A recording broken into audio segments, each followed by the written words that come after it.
chapter 5. We're on chapter 5 now, on page 103.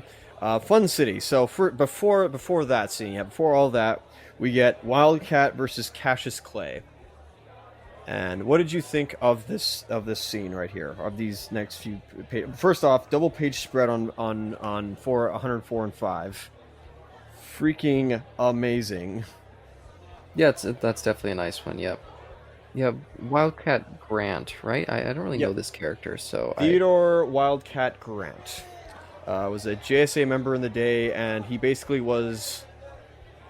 I love one of his lines later on, but he was basically again another one of the gimmicky superheroes of the day, and they're like, I don't know if he's gonna support himself as like a solo comic book, but it's like no, he works in the JSA, and it's where he's one of those ground level, street level characters.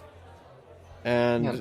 one thing he's known for is that he was the one that trained Diana Laura Lance, the Black Canary, into fighting. Oh, okay, So that's cool. that's what he's known for, but. Yeah, honestly, he's again one of the stock type character types where he's the boxer and he's unhinged and he likes to slug people, and that's why he's called the Wildcat. And there's an episode of him in Justice League Unlimited, which we'll watch at some point, I think, which is Sure. pretty cool. But yeah, we basically just have Muhammad Ali against Wildcat. And I think that's pretty cool. I don't know how actual Muhammad Ali fans would think of this. I like that because I am a fan of his. But this is 1959, so it's way. First off, he's called Cassius Clay. This is way before. Is it 1959? Yeah. No, this is 1957. Sorry, not 7, 1959. yeah. So this is way before he changed his name from Cassius Clay to Muhammad Ali. But I do like the fact that he goes up against Clay. That's what I meant like earlier. Would the estate of Muhammad Ali take offense at this? Or is he a public figure in that they can use him in this? And they're not really... And I had to also ask, is this like this... Is this being... Not making fun of, but is this being dishonest to Muhammad Ali? I don't think so. It's just using him as... The other thing is I don't want him to be used as... to prove a point or anything like that. But I think it works. Yeah, it's just there for a cameo, really. It really is, yeah. And we get on panel 109. I didn't have to look this up, but I did I sort of looked it up. But we see Selena Kyle, Diana Lance, and then to their their left, excuse me, we see Alan Scott, the Green Lantern, the first Green Lantern, and I think that's Dr. Midnight. I forget his real name, but he's the DC's superhero doctor, at least in the 40s. And I think that's... I don't remember who that lady is, but I can't be Diana's mom, because there's Black Canary 1, Diana's Black Canary 2, because her mom was the one that is usually in the GSA, and then she's in the Justice League. But either that or she's one of the other female GSA members. I remember that. And below we get... I assume that both Selena and Diana are like the understudies, or the being trained by Ted Grant, which is pretty cool. Then we have below... On panel number 2, we have Bruce Wayne, Lois Lane, and Oliver Queen, not sporting a Van Dyke mustache, unfortunately, but oh well, it's pretty funny. And we just see that they're together, and then we finally see Ace and Hal Jordan there as well. It's certainly a good way of getting all these characters together into the scene. It's a very prolific boxing match, so of course they're all going to like come together and watch. So I kind of like that, of how they did that kind of stuff. Yeah, but then Wildcat wins, and we get a great great piece of art on 113. Yep. All the roses coming down. Although I want to point this one out because you know who this character is now. I once swam 2 miles with 3 bullets in my lung. I KO'd the Ultra Humanite in 1 punch. Mm-hmm. And you recently found out who the Ultra Humanite is, so once you heard that, it's like, oh man, like that guy is pretty tough if that is the case. Yeah, I suppose that's fair. So yeah, then we get him. Then we move on to the big party scene here. Everyone's all hanging out, having a nice time. Yep. And old buddy. Oh, I guess we could talk about Iris. She's shows up here. Yeah. So first we see on 104 we see Mr. Leader of the Rat Pack himself, Frank Sinatra again. He's singing here at the club. "Fly Me to the Moon," which I assume had been written by that point. Yeah, Barry Allen as the living vicariously through Iris, having a chat with her on the phone as she's there at the club. We have, all the members that we saw in the audience are there talking as well. So we see Hal and Ace talking with two ladies. And then we have this scene. So on 115, this is one that I had to bring up. I had to ask you. So we have here a conversation between Hal Jordan, Oliver Queen, Lois Lane, and Bruce Wayne. And she's talking about how they're all just talking about, where the JSA members are, because they all retired, right? So Yep. I hope they would come out and support him, and we support Ted Grant, and they did, and then they ducked out early. That's the not excuse, but that's certainly the Just they're like commenting like, oh yeah, those guys were here earlier. Then they took off for the party started. Yeah, 'cause they're kind of pariahs at this point. yeah, exactly. But I got a question: does Lois Lane know Oliver Queen and Bruce Wayne's alter egos? Yeah, I get the sense that she does. I think Okay. that because of her relationship with Clark, I think they all kind of know each other. But does she know about Superman though?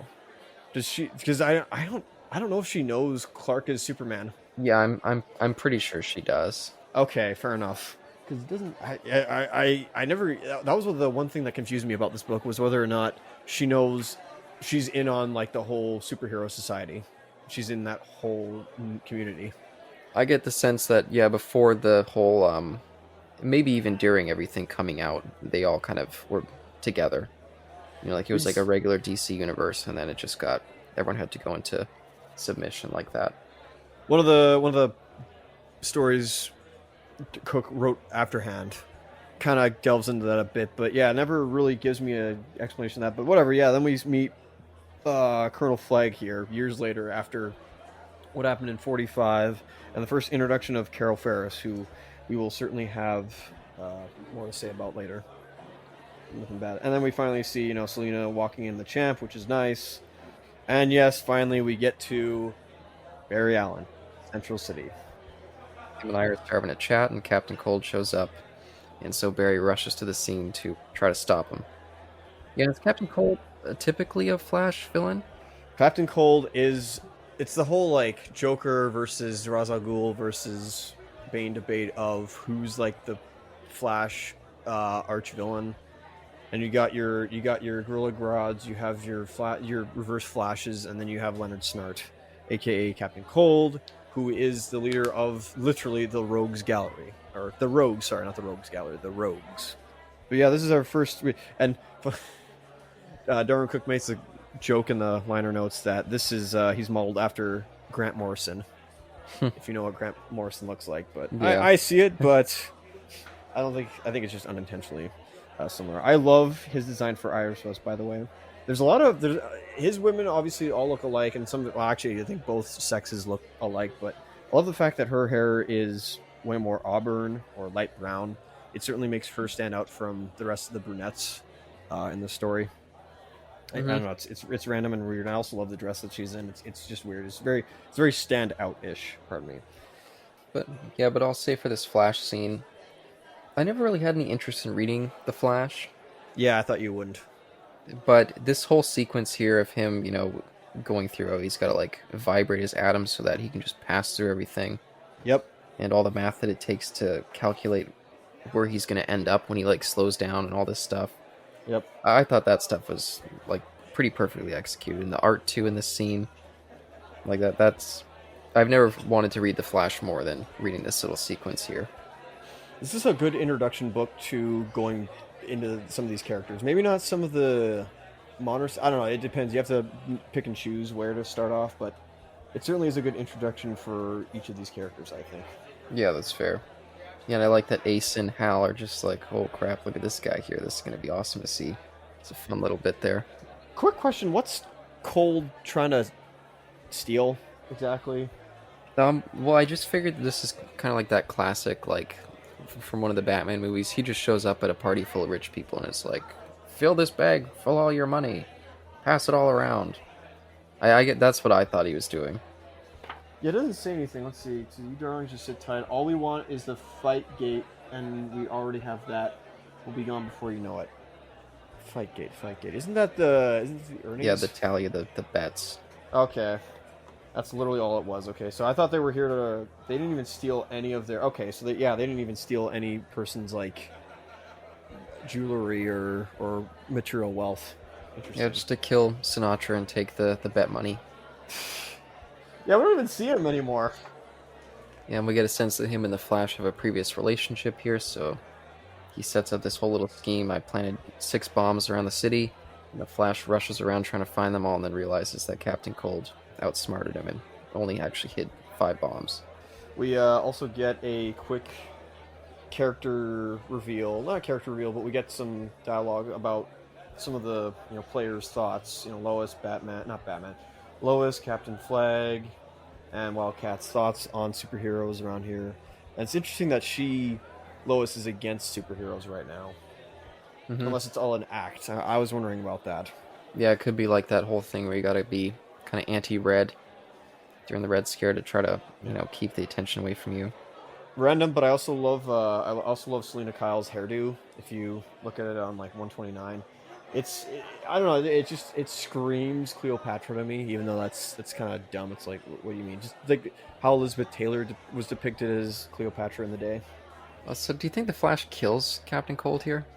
This is weird. Yeah, I made a joke about this when I read it again, but in like when Barry Allen debuted as the Flash, everybody and throughout the years everybody's called him white bread or milk toast because he's just so bland and this is probably not the case in this book. He's probably much more. He seems a little ruthless in this almost, but there's a reason why, of course, because he hurt his wife. Like Captain Cold, without knowing it, like kind of not interfered, but was with his wife and not with his wife, but got his wife away, and so it's very personal for him now. He's very emotional right now. So I like that there's some naivety in here, but I don't know if he outright kills Captain Cold, because I love the scene though. I love the scene of him like, I can't fly. Yeah, and the snow coming down. Oh yeah, and that was, and I don't know if you have this in your digital edition. In the table of contents right here, at the beginning of the book, we have what looks to be like an early concept art of the Flash in that scene right there, like putting his hand out as it's snowing in Nevada, which is, as Cook said, only something you could do in a comic book, and I agree with him, which is amazing. It's wonderful. You can't see that anywhere else, and it's wonderful. But yeah, I don't know if he kills him or it just malfunctions, and I don't think so, because No, the Flash did it purposely. Okay, but I don't think he's dead, because I'll bring that up later. I'm gonna have to remember that, but he does not later on, I believe.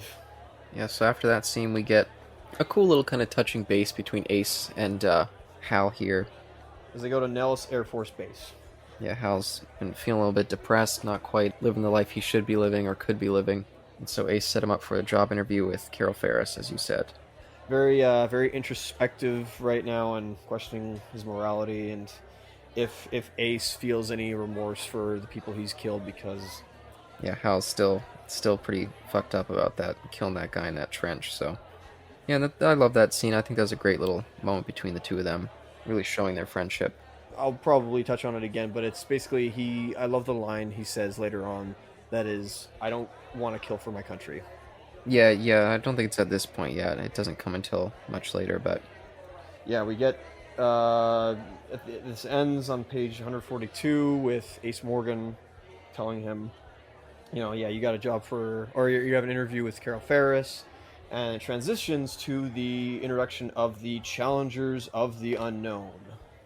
Yeah, and I love the shot here with the clock and the jet flying over it. Oh, absolutely.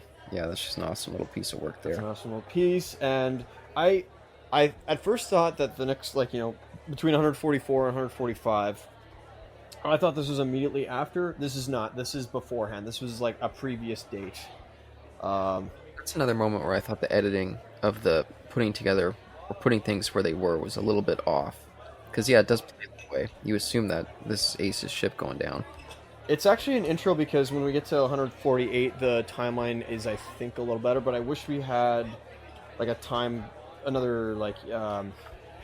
year number of some sort. Yeah. tell us when this happened, because that would have certainly helped. But then we get to pages 146 and 7, and what another good 2-page spread. Yeah, but this is another The moment. detail on this is great.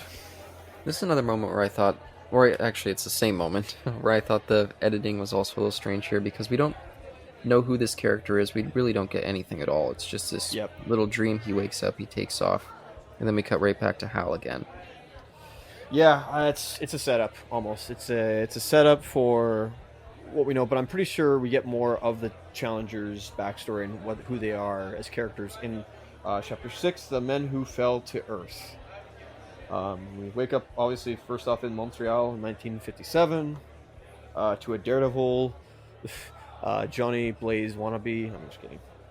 I think he's certainly predates Johnny Blaze, but yeah, he's not feeling too well. And then we go back to Coastal City, California, where we have a very nice discussion between Carol and Hal Jordan. Go ahead.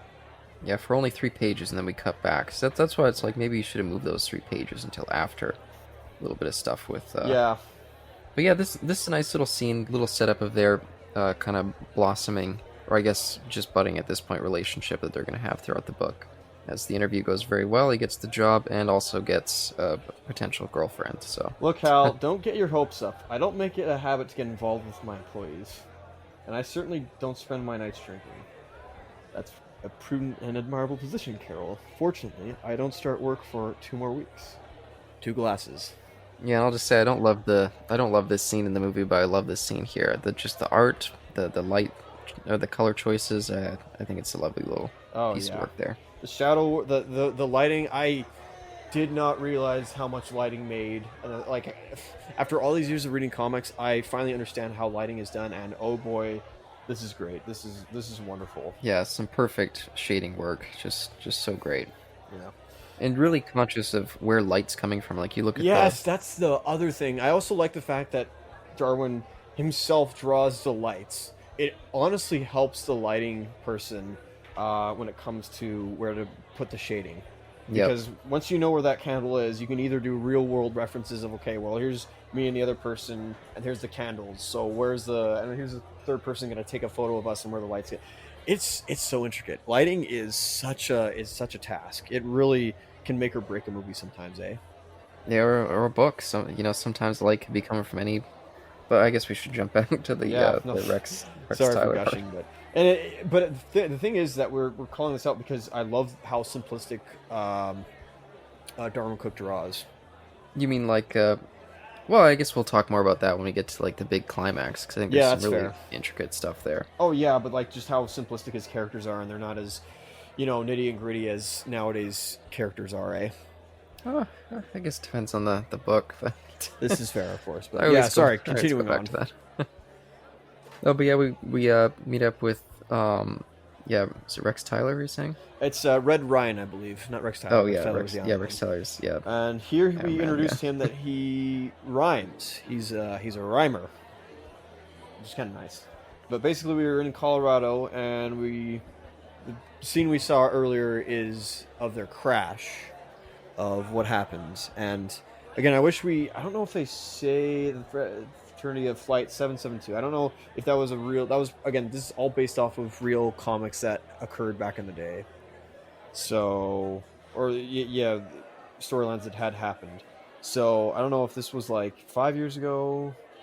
I like the little bit of Red Ryan himself, who's saying that, his little watch that his dad got, it's kind of phony, or it's pretty cheap. It stopped. It never was working, and then all of a sudden during the crash, it started working, and it's like his good luck charm. That's pretty interesting. It's certainly a memento and a reminder of how careful he has to be, and how close to death he comes often in his daredevil stunts. Eh? Yeah. Does that ever come back in the book? Do you remember? Time is certainly I don't know if time. I was gonna say, is time a big factor in this book? Not really, except for when Hal is called Timex later. Excuse me.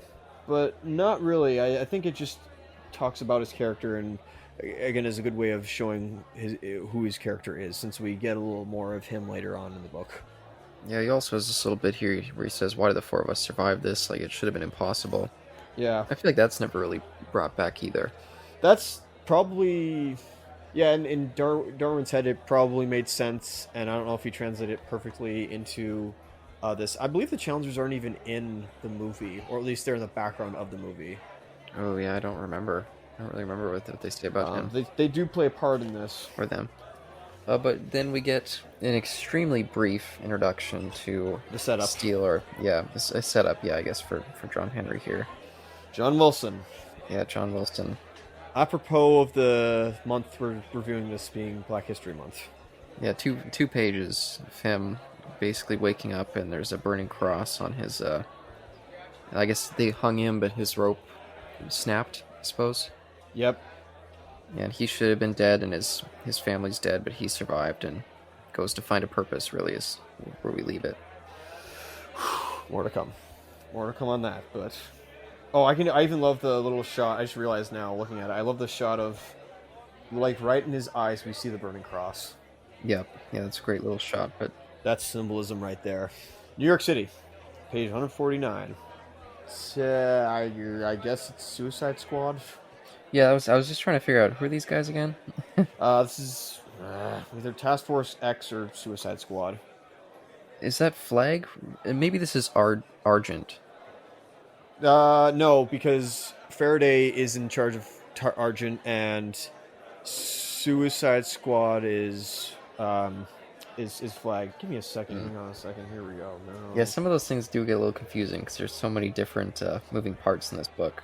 Yeah. So this is the Suicide Squad. Sure. So in the 40s it's Task Force X. Nowadays it's the Suicide Squad, or at least in this it is. And this is this was based off of another. I think it was the Suicide Squad. It was based off another book that occurred in the 50s where they went up against a dinosaur-looking being, because there was always those. I don't want to say stock, but with the 50s was not the best time for superhero comics. We should probably remember that. Is that it wasn't the best time for superhero comics. It wasn't until the debut of like the Flash and Martian Manhunter and Hal Jordan that things started to come about a little more. And then eventually Marvel did their thing, and Marvel superheroes barely existed in this time. So it focused a lot more on human-centric characters, less empowered beings, and more just like adventure stories of them taking on creatures of the unknown. And I like that, they're fighting this dinosaur-looking pterodactyl creature, and it's based off of a book that did happen, apparently, like a cover that was done in the 50s. And it's all tied together. I just like that, like meta building or world building. And we see the four here, and we're about to lose one of them, and we don't get much of what's his name, of Evans' character, Chris Evans' character here. But I like they basically had to defeat this pterodactyl-looking thing that was seen in the Eastern Seaboard, and we'll be seeing more of that a little later. And it's a good way to circle back to the center and remind us that there is a central threat that we're looking at here, because it's so easy to get derailed from that with so many different things going on. It's not the paranoia that I wanted, but it certainly is reminding us that there is an actual, like, tangible threat. Like, there are attacks that are happening from these scouts, basically.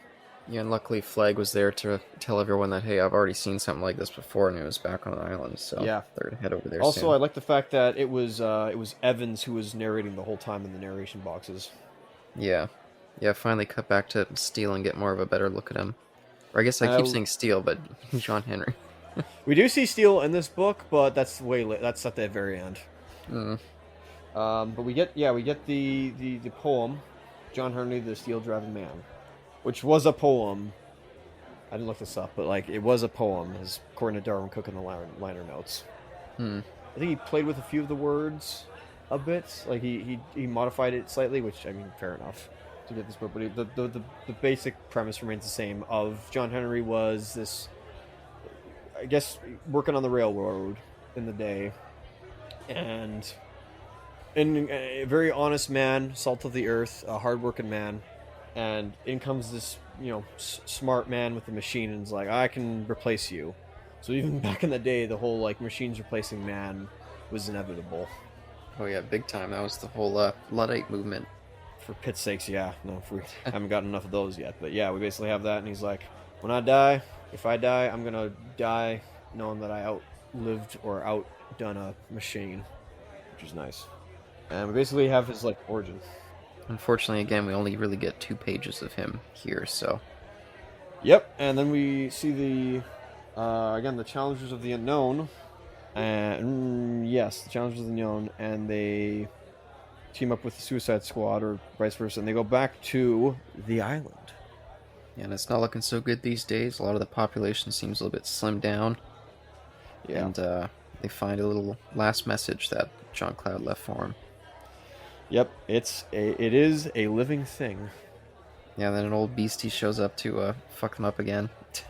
To say hello, and we also get a quick confirmation. We didn't really not spoilers, but going not to get ahead of myself, but Grace here, she is empathetic, like she has the power of empathy, Mm-hmm. but we don't really get a lot of that in this book, which is interesting. Or Nope. like she's a side character, of course, but she didn't get a lot of focus in this book, so it was interesting that we had that there. But I guess it was to keep true to the character back in the day. Yeah, and I've assumed some of that in a couple times this book, where I'm like, this didn't really come back, but I'm assuming that was just to kind of honor the past in that way. So I also want to think that in this scene, before we keep going, that this is confirmation that the center knows the humans come back to them, and I think that's when the attacks start becoming a little more rampant, and that the center will make its move, excuse me, against humanity. I think this is like the starting off point as well. Yeah, and I was going to ask about it deteriorating here. Is it deteriorating because of the escalating nuclear threat? What do you mean by like the earthquake that happens here? No, because it's like it's almost like the center at this point, because we see the creatures have kind of like they start to expand into the island, and on the island themselves, they're like, as you can see with this dinosaur creature here at page 170. Yep. It's almost looking like it can't hold its shape anymore. Like it's become like something else. So is the reason the center's like becoming so pissed off is because the kind of standing on the precipice there with the United States and Russia and their nuclear conflict that's escalating at this point? Is it like becoming more infuriated by humanity, and that's why it's kind of branching out more? Because again, I kept being confused by what exactly was going on with this center stuff. Well, ultimately, the center, and not to get ahead of myself, the center wants to get off the planet. It wants to leave. It wants to be away from. It wants to get away from humanity. It hates humanity so much that it wants to leave our planet behind. And there's a reason why it attacks. But also destroy them on the way out. That's sort of. It's. I found out the reason at the very end of the book, and we'll get to that, but. Yeah, it wants to go home. Not even home. It wants to get off the planet, and it probably is because it might be because of that, but I don't remember. It's stating through other characters escalation between the United States and America for that reason, but maybe right now I think it's burying the evidence. It's aware of the humans, and it probably is aware that the message was written. Of course, why it didn't just do that beforehand is another reason. Like why it just didn't cave in that cave is a whole other reason, but whatever. We now know that it's alive and that the creatures are all linked to it and that we now have a threat. But moving on, we get our introduction of Hal arriving at Ferris Airways, and then 2 months later in page 174 I guess beforehand we jump cut, honestly, funny enough, from Rick Flag going to Monster Island to then Ferris Airways meeting Hal Jordan. I kind of found that interesting. I don't know why. It was just a interesting jump cut Yeah. to that, and we get our introduction between the two and how they basically will hate each other until the end if you keep reading. But then we get not a montage, but we get a letter of Jordan talking to his brother Jim and how everything's been going and the situation that's going on, and basically that something big is about to happen at Ferris Airways, and he's like hoping he'll be a part of it, and all this training will lead to something. And ladies and gentlemen, Timex Jordan, and that's the Colonel Flag calls us. That's where the other like watch related thing I think comes from. I guess. Yeah, that's fair. Yeah. Yeah, just get way more back and forth bickering between the two, and how I think he said that was Faraday, but just how Flag just doesn't find him not compromised, but yeah, finds him compromised and not willing to go far enough, or whatnot. That he's a bit suicidal from what he did to himself. I kind of like that again. And then we on 179 we get a little card game that's going on between some of the troops around the base, and we get Flag's story of, or not even Flag, but a lot of the Suicide Squad and what's going on. I thought it was mainly about Karen. Yeah, Karen, and then we get Evans and Bright as well, having a similar like Hulk. Oh yeah. Origin almost. I don't know if they have powers. I don't think it's implied that they have powers, but something certainly happened. Let's put it that way. And they say Flag has buried more men than anyone but Stalin, which Yeah, damn. yeah, I don't know if they mean Stalin himself burying all those people, like killing all those people, or like by Stalin's orders he has that kill count, which I have no idea, but they basically say like you have to have this mentality to be in charge of the Suicide Squad. Mm-hmm. And we go, any thoughts on those segments? Excuse me. Not really. Not really. Yeah, I don't really think those characters are very consequential, so it just kind of, Okay. Yeah, fair enough. I thought they were. I found it interesting again to look at. It was another side of DC that I was interested in looking at, and I'm glad that that's we fair. made it on there. But is it related to the story? It's giving us characters. I'll say that. It's certainly like exploring the characters more often. Yeah. But yeah, fair enough. Moving on. We were back in Tennessee in 182, and we see the dummies. We see the absolute triangle pyramid head wearing white cloaked idiots. As is said later, a band of terrorists and warlords. Yes. There we go. Yes. Terrorists and warlords. There we go. And we see a black hooded figure come at them with a hammer. A steel He's hammer. bringing the hammer down. And page 184. I want that on the wall. I want that post. I'm not ripping my page out of a book, but oh man, I want that on a wall.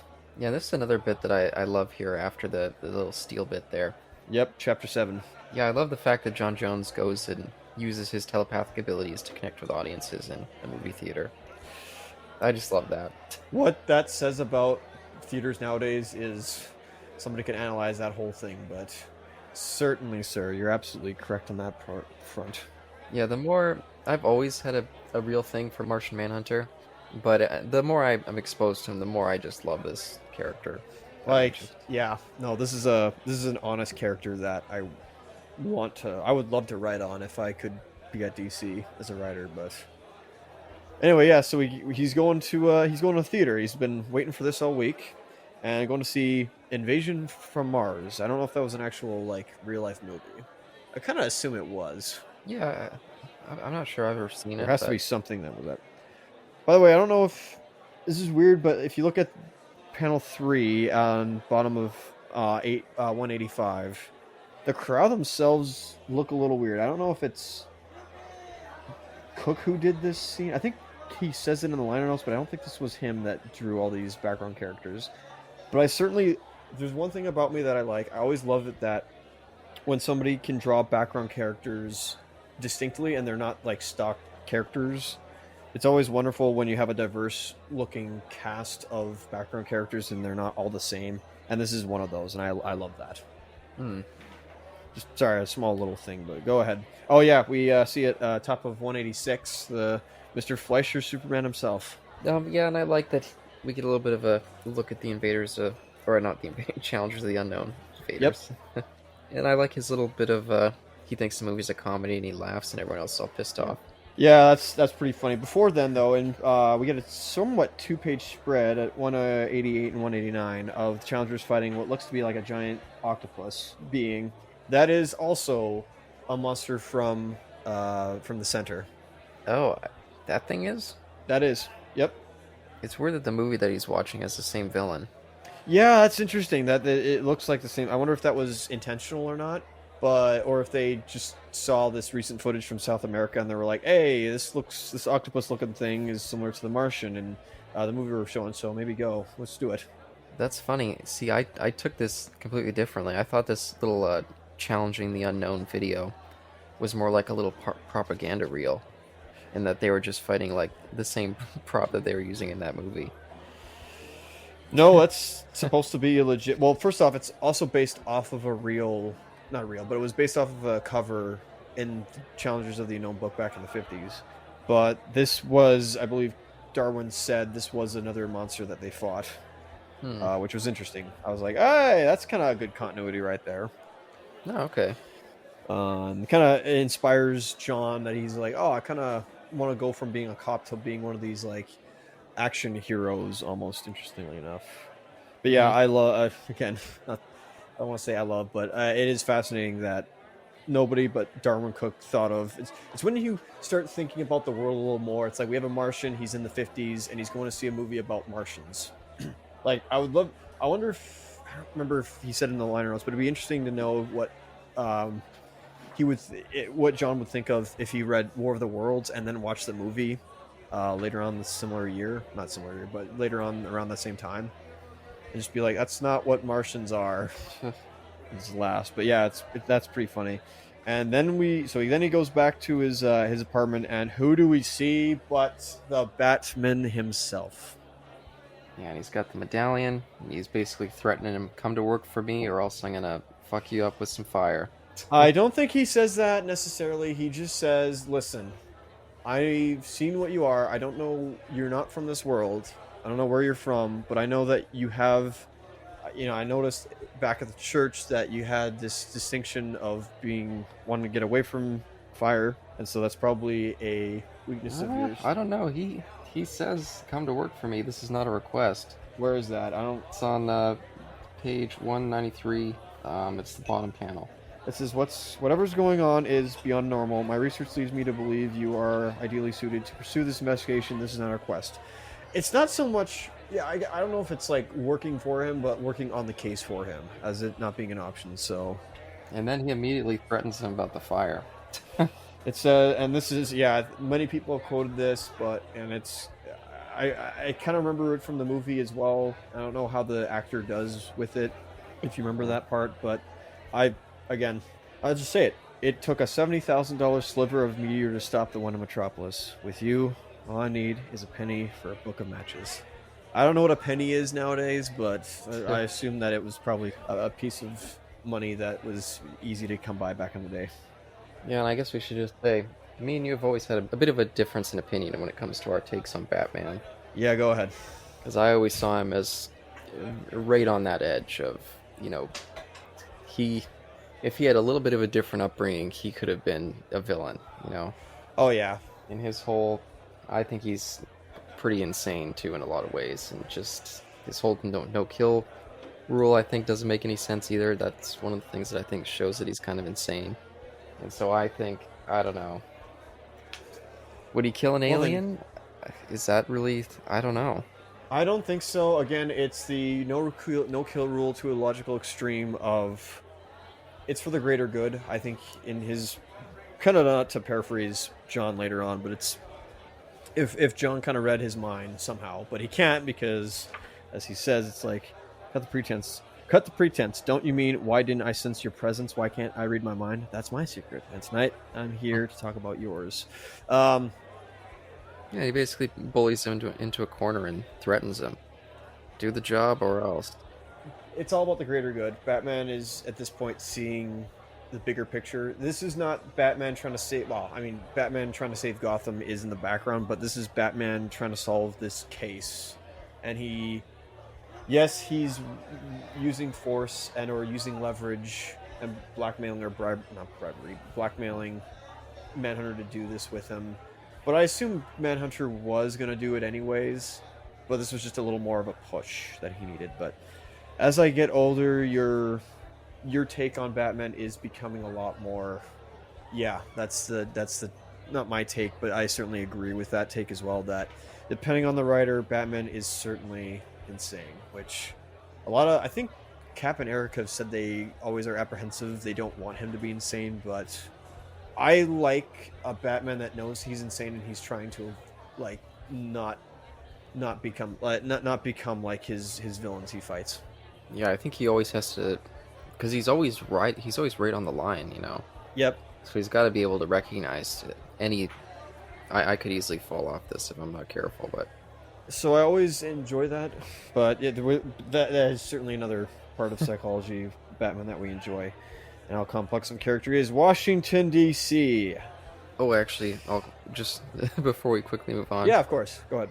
I like how John's so terrified, and then immediately when Batman leaves, he can't even keep up his facade Yep. of being a person anymore. He just has to kind of collapse. That's really good. Yeah, Batman's a scary dude, man. Yep. Like the fact that you can get away with this in the day. I don't know how, nowadays how you could, but the fact that he scared the Martian out of him almost, just like, yeah, take him seriously. Yep. And now, the White Yeah, House. old Tricky Dick's there in the background to I don't know who Eisenhower's. this, Oh, go ahead. sorry, is the guy who's speaking? Who is that? Is that Eisenhower? Actually, you know, I don't know if that is. I think that's just like the. I'm not sure who that is. She says I'm Yeah. honored commander.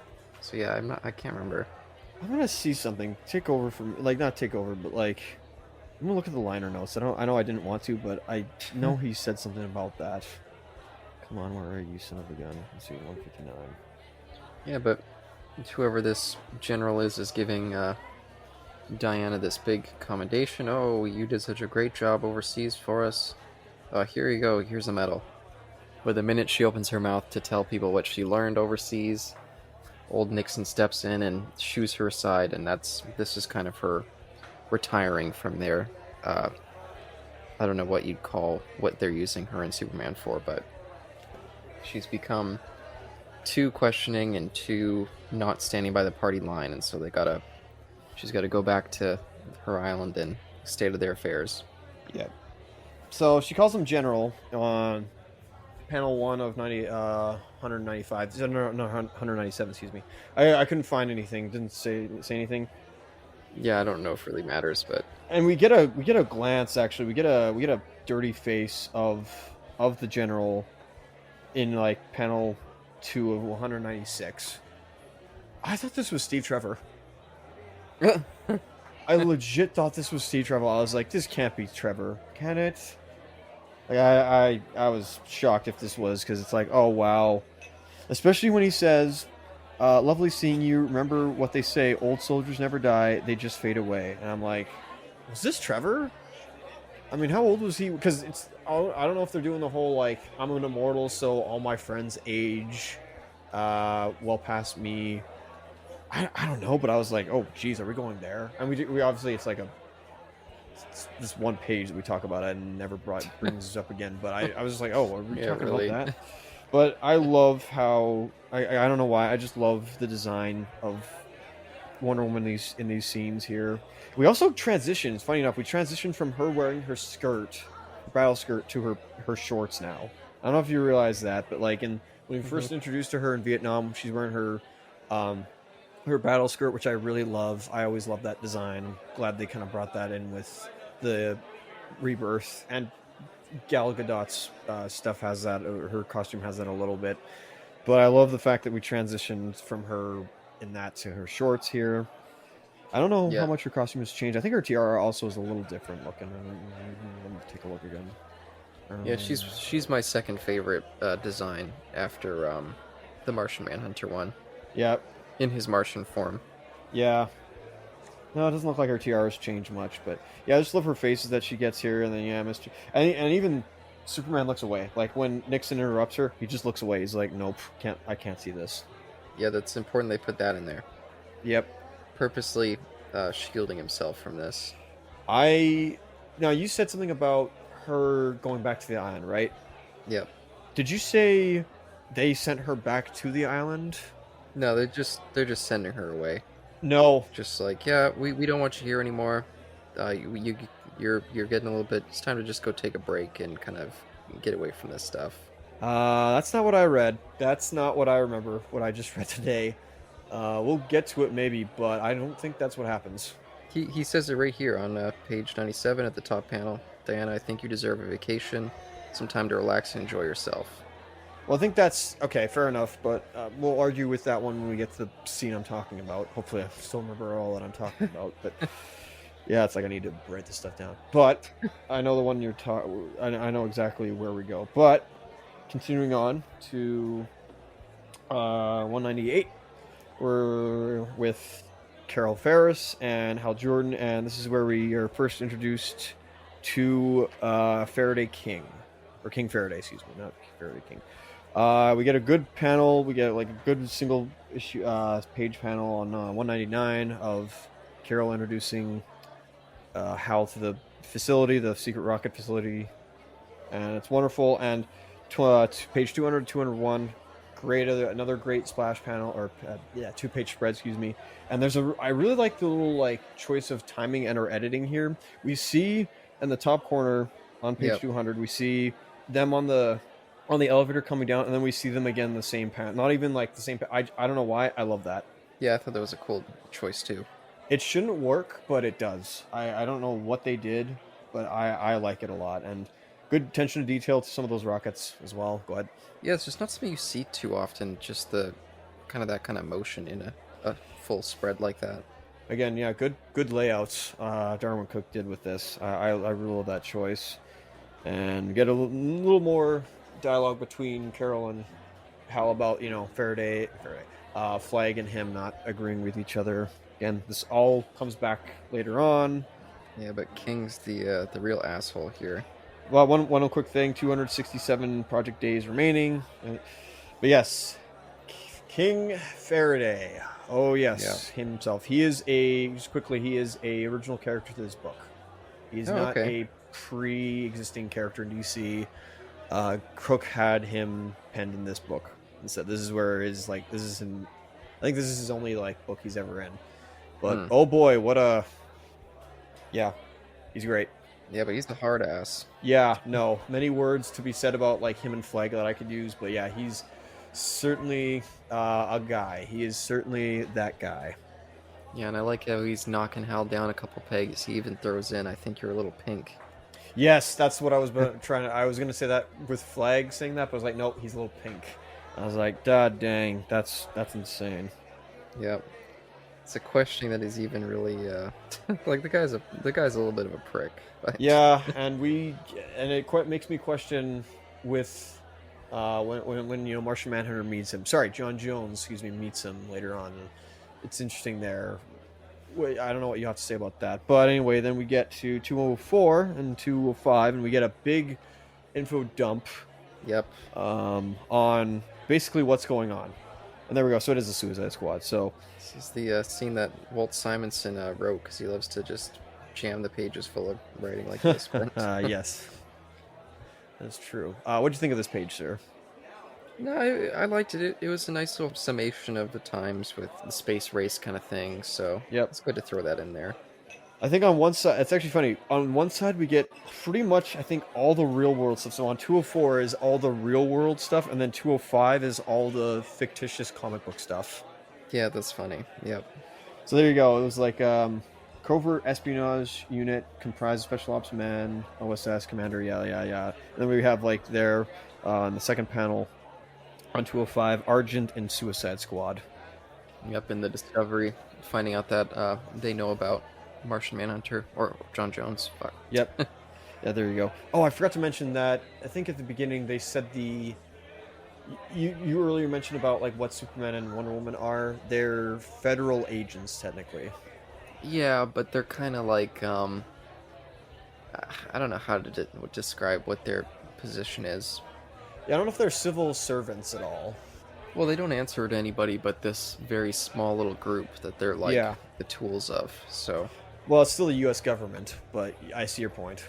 Yeah, they're like these weapons more than lapdogs, basically, in stalemate. But basically, what we're getting at is because of John Jones landing on Earth, it started this whole almost not space race out there. There's the real world space race, but then there's this big discovery that we're going to Mars, as Flag said. Yep. And that's very interesting. Also, I love the fact that in page 106 or 206, excuse me, we have the operation name is Flying Cloud. Yeah, I love that too. Yeah. That's wonderful. That's a good callback. That's good payoff right there. But after that, we jump back to Gotham as we see old John Jones playing around with that book that he had to go track down in the evidence locker, and also playing with the medallion that Batman gave him. And then we get this really pretty, I love the art for this, the story of that prince, whose name I can't remember. Did they even say the name? I don't think they do. I thought they said the name the first time around. I didn't see it the second time around, but yeah, maybe it's in that one section where we see like the pages. I think, I don't know, but I gotta It just says a young Viking prince. yeah. Pardon me for saying that. I have to question though. We have John. You know, he found he put it away, and then like there was other cases that came up, and then he forgot about this. That's fine. He has intangibility, and he even specifically states it at the end of the book that he has intangibility. How come he couldn't just like open the book up somehow with his intangibility powers, or somehow, or his telekinesis? That's a good question. Other than that, that's my only like little gripe there. But whatever, he used the medallion Batman gave him, and we get this really wonderful, like 2 pages of really good drawings of this Viking. And what is it? For some reason, it mentions going to another place called Valhalla. Yeah, but I this is another bit where I didn't quite get the relevance of this little story. Okay. Now maybe I missed because I didn't go back and reread that last about 100 pages, I think. Yep. So I can't remember if this Viking Prince bit comes back at the end. You can point out if it does. It doesn't, but it's basically confirming that the center has been here for eons, or millennia, excuse me. The center has existed throughout is as much a part of Earth history as humans are. Yeah, but the Vikings don't stretch back that far. No, but well, yeah, they certainly don't, but it still assures us that other cultures have encountered this being before. Oh, but after that little bit there, John Jones touches a picture of the center and gets a little bit of a brain zap. Gets all freaked out. I love that. I like the fact that even though it's just a picture of the center itself, its presence is still like inside the book. I like that. Yeah, and then we jump over back to Central City to the Flash. Gorilla Grodd. 1958. Gorilla Grodd's back in town, causing some problems, and the Flash rushes off to fix the situation. But it turns out that he was just a big old trap by King Faraday, motherfucker. Yeah. What did you think of Grodd's design? I thought it was pretty silly. It definitely looks like it was just like a stuffed Gorilla Grodd. Yeah, that's pretty much what it was. Filled with some sort of either bomb or what would you call it? Either bomb or paralyzing nervous system agent. Yeah, something like that. He grabbed onto it and like exploded or something on him. And I love that panel on 214. Yep. It's again another swirling of colors, and they try to nab him. I remember this scene I remember this scene specifically in the movie, which is nice. Yeah, it's scary. King's standing over there above him with that beautiful kind of pink image. He's got the gun pointed at him. Yeah, with the gas grenades.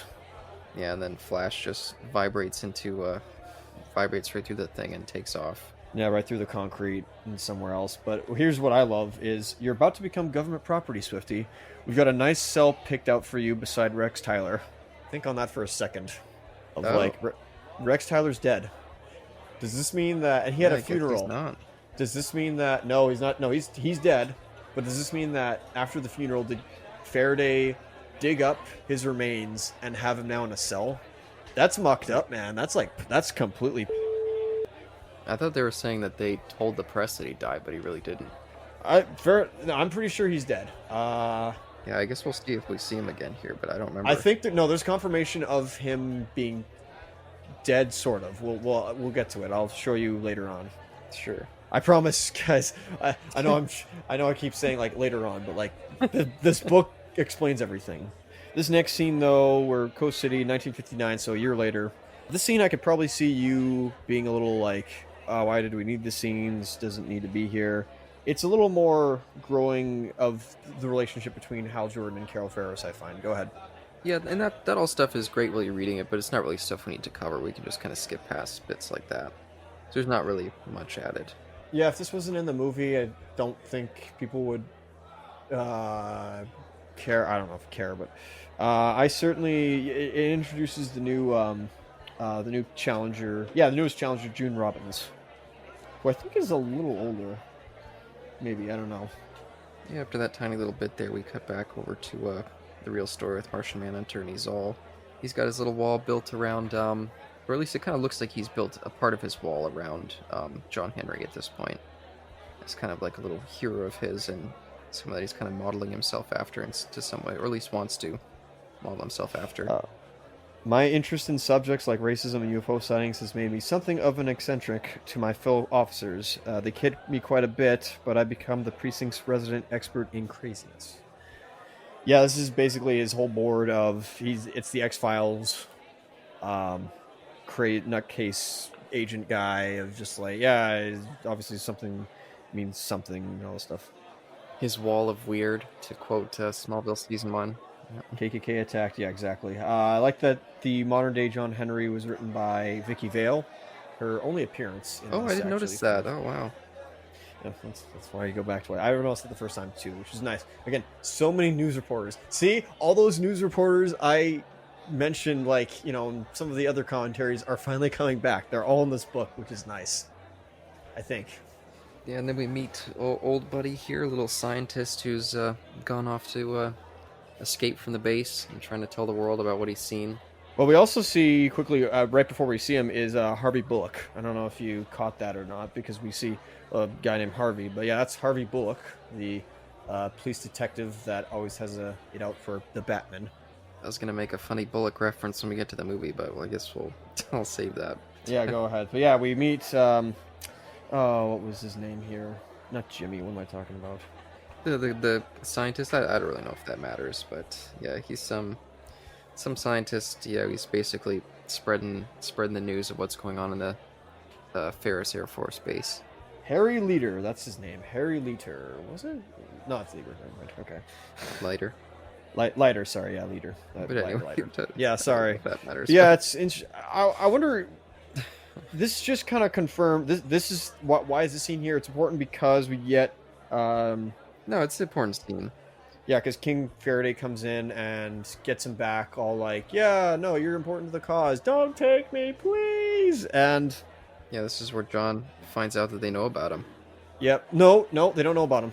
Well, that they know that he's there, but they don't know that he's the Martian. Yeah. But that Faraday's standing right in front of the Martian. That's fair. You're right. I kind of wish we had a setup of maybe like a line or two beforehand, like, "Oh, our scientist has gone missing." I don't think we needed it.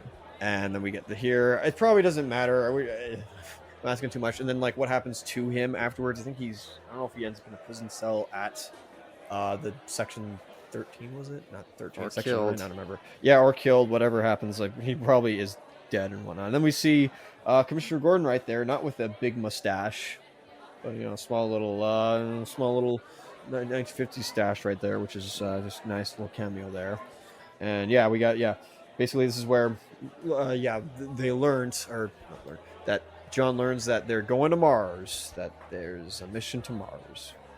Yeah, after that we cut back to Operation Flying Cloud in the training stage. Hal's making a little bit of an ass of himself, just kind of not taking the whole thing seriously, and so he gets booted from the mission. Although we later find out that actually wasn't the reason he got the boot, but we'll get to that later. Be later. I found this. This is a little weird. I found this when I'm looking at 229 and 230. I found the layout of the room itself a little weird. Maybe not weird, but I was like flipping back and forth, being like, I don't know if all this works. I don't know if the space is working out here.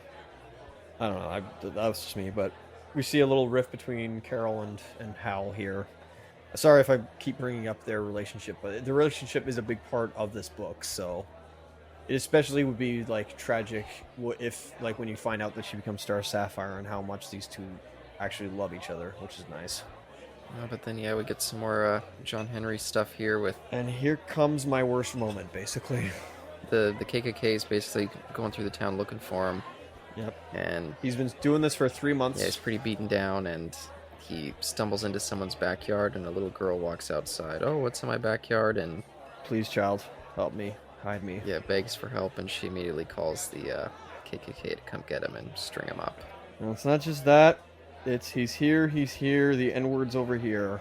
They went there.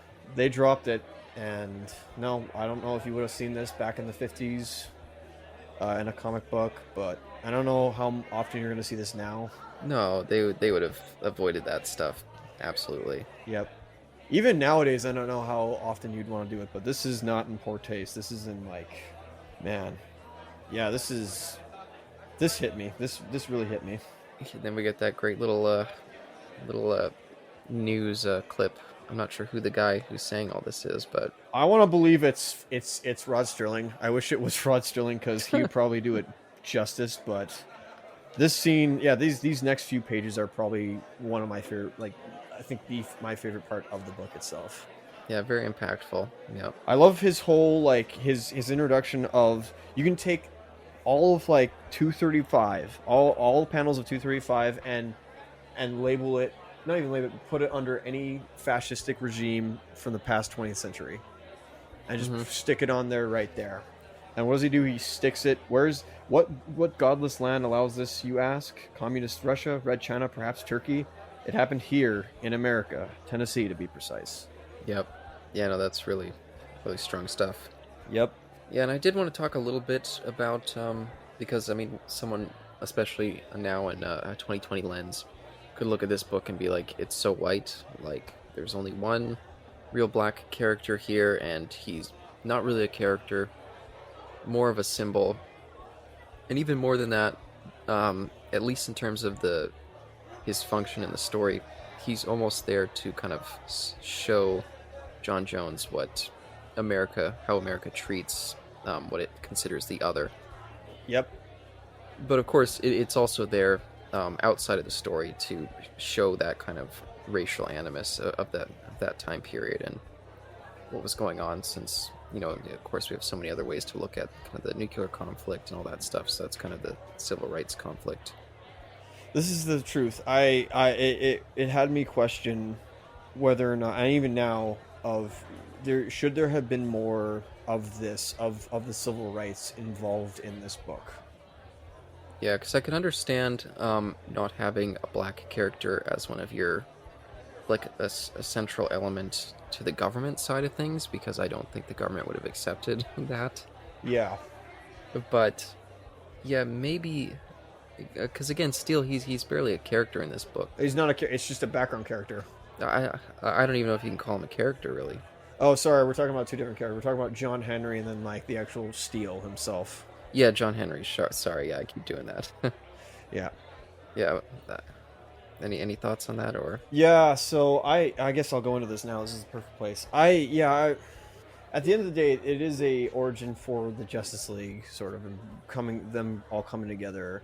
And the first thought was not to go into the civil liberties or the civil rights movement in here. I don't know if that's stupid on Darwin's job, but I don't know if ignorant is the word, but the fact that I'm glad he touched on it. But I do wish that there was a little more when it came to this stuff. In fact, I want to go so much as far as when I gave my big like of I'd love to write more of these characters in this time period. I would have loved it if somehow John Jones didn't end up taking the identity of, John Jones, but he instead became black. Like that would probably be, that would have been great. I don't know if that's too obvious to do, like, the Martian from the other world, from Mars, assumes the identity of a black person in the 50s, 60s. Oh, how that's so obvious. It's like, I think it's perfect. I think that's really good. I think there's a lot of stories you could probably tell with that. Do you mean like when he takes on his green image at the end? Like as a more of a person looking Martian? No, as in like before he shows himself as like the Green Martian, it would have been interesting if he shapeshifted into a black man and became a part of like the black community. Y- Yeah, I could agree with that, but I more thought you meant when he finally takes like his final form.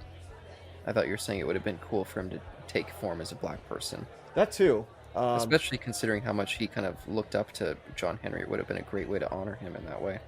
Yeah, and especially nowadays with the depictions of John Jones in visual media, we've been, or at least in live action, his alter egos, except for Justice League, Bruce Timm's Justice League, excuse me, have made him be played by a black guy. And I believe Yep. his voice actor is black as well, if I'm correct. In like the animated series that we watched. Yeah, in the animated series, I think Carl Lumbly is black. Yep. So I've always assumed Martian Manhunter, when he is in his human disguise, is a black man. I mean, it doesn't really matter, but like, because he can assume any person's identity, but his default form that he would go back to if he was a human is a black man. Yeah, and they do that in Smallville too. So that's one Well, of the he's- reasons I tend to think of him as black because of that show. Yeah, and and when he's played by Vandal Savage himself, so Yeah, who he shows up in the movie. I think he's playing King Faraday in that movie. Phil Morris. I think he is. Yeah, yeah. Phil Morris just loves DC. Yep. But yeah, I do have to. I will say why when John meets King Faraday and they have their conversation later on, and we get that explanation of he is good. Like despite all on the surface, at heart he believes in a world where there is no more compromise. There is none of this baloney that's going on. And I kind of I kind of wish that they talked about, like, Martian Manhunter kind of questions like, well, what about John Wilson? Like, what about why not? Why couldn't you? Or even like question all the superheroes about, like, why can't you do anything about this? Like Wonder Woman, why aren't you down there liberating? You liberated those sex slaves, basically those women in Vietnam, North in Korea, excuse me, but you didn't do that in America. I guess because there's a lot of Superman. Why, you in all your power, why can't you just like get rid of the KKK? Yeah, and that's kind of why I was bringing this up because I really think this is a great section of the book, but I feel like it could have been better. Oh yeah, I Like, agree feel with like that. maybe there should have been something more there. And I've been thinking about this as well. Of like, well, you beat the KKK, which is like the enforcement of white supremacy and their beliefs, but you still have the people that you have to convince. And how the do you do that? You can't just, like, obviously there's you let them all die off first and then educate. But of course there's either education or re-education, which re-education is not the best word in my book. Let's put it that way. And I don't like it's, and even rehabilitation it has some negative connotations in me. I know it's actually a good thing, but unfortunately there's been too many negative connotations to call it that, so I need a new word other than that, if that makes sense. Yeah, and I like that they use Superman and Wonder Woman to kind of look at the whole, very much the war machine aspect, and Yes. kind of John Jones to look at the civil rights aspect. But by the end of the book, I don't feel like it's as much of a focus as I would have liked. But It at least gets mentioned in the speech. The speech obviously touches upon it, which is nice and reaffirms that. But I do have to agree. I am a little perplexed. I'm glad this is in here, but I wonder, do you think this book still would have been good? But had this not been in here, do you think it still would have been good? I mean, we wouldn't know that it wasn't in here. yeah, I definitely still think it would have been good, but it would have been even more glaring that, hey, this whole aspect of this era was omitted. Yeah, of course. Do you talk about 50s America?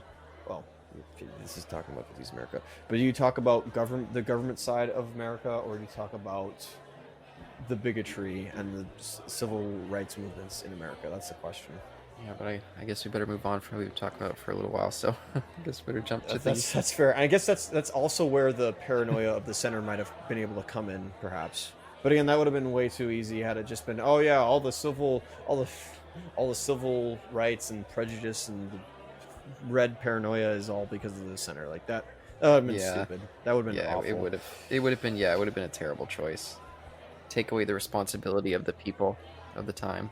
So then we see, on 238, we see. Yeah, Paradise Island. Whew. Wait, Sure what? Looks like paradise. Oh yeah, that. But no, in 238 we see I like don't understand this. the reaffirmation of like John talking with his partner about what's going on with the reporter. But I also want to point out, and we've seen Metropolis in the first panel there, Lois and Clark. Oh. Yeah, they're right there. Oh, okay. Huh. Yeah, I know. I just wanted to point that out. And Philadelphia, I think that's where. I could be wrong. It's either Detroit or Philadelphia, or is it Indianapolis? But where Black Lightning is from, I believe. So I wonder if this is a little like when in Philadelphia, that's a reference to that, maybe. But yeah, it just reaffirms like what's going on here. Like, I feel bad, and then finally, then we go to 240 Paradise Island. We get all the gritty colors, wonderful colors, by the way, that Darwin's done in the background. Not even color. Who's his colorist again? I forgot. Dave Stewart, wonderful colorist. Good grief, Yep. like Yeah. it's amazing and wonderful. We get Paradise Island, and we see all of the Amazons in there. And apparently there's a tournament coming up. I guess more Olympics are happening in there. And we see a man approach in the skies. Yeah. Oh, here we go. Okay, so this is where I can do it. So, Diana, I need to know why you left. It can't just be that oaf Nixon at the press conference. Why did you retire? Open your eyes, Cal. I didn't retire. I was forced out because of my belief. Oh, I mean that's what you meant. Okay. That's exactly what I meant. Okay, well, fair enough. It was the open secret / like, this is a giant hint of you. Okay, I thought she just, like, quit on her own terms. I actually read that. I read that completely wrong. That's why she was like, I've taken all that I've learned from my time over there, and now I want to bring it here back to America and tell people what I've seen. And they're like, no, we don't want that. You just go away now. Yeah, you're right. Okay, I was wrong. Whereas Superman, he keeps trying to ride the line and ignore all the things that are going down, which I think is too bad, but I will actually just point out in this completely superficial. But I love that they keep his suit in kind of like the old school way. Yes, with the black in it. Where it's all like squished in. Yeah, I just mean in like the lines, like his, Oh, yeah. it's not skin tight. I just like they do that for some reason. That's what I meant by, like, nowadays you'll see it very detailed and skin tight, whereas with this it's much more loose. I prefer that over some of the skin tight stuff. Since skin tight sucks. Let me be perfectly clear. I love baggy clothing over skin tight clothing.